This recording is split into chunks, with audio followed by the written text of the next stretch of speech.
Hi, this is Dr. Alana James.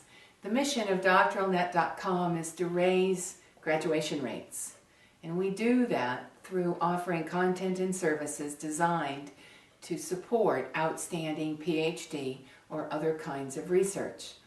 But doctoral work is also working in isolation for a lot of people, and so we offer relationships within our community and also with professors who have a lot of experience helping people graduate.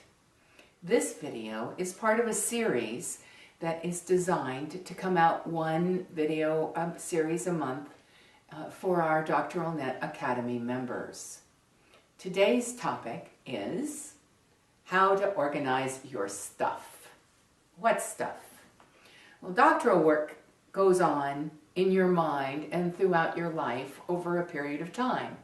So you'll be in class, you'll be in the library, maybe you'll go to a conference, maybe you'll have a conversation about your topic, and you'll have ideas. So where do those ideas end up?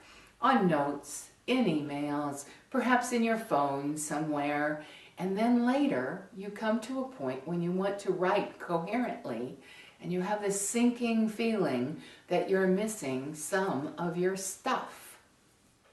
Well, there are 3 steps to overcome that. The first is a good use of headings. We'll talk about that in this video. The second is using Microsoft Word to your advantage. That's the next video. And the third is the use of bibliographic software, which is the video after that. Let's talk about headings.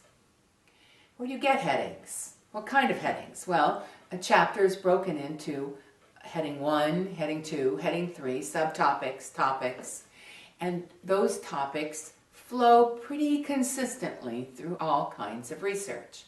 So you go to other dissertations, you look to see what other people have done and how you like the flow and whether it made sense to you.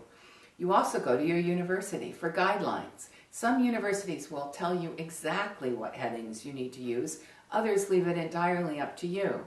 And third, if you wanted just a good basic set to get started, come to the dralnet.com website.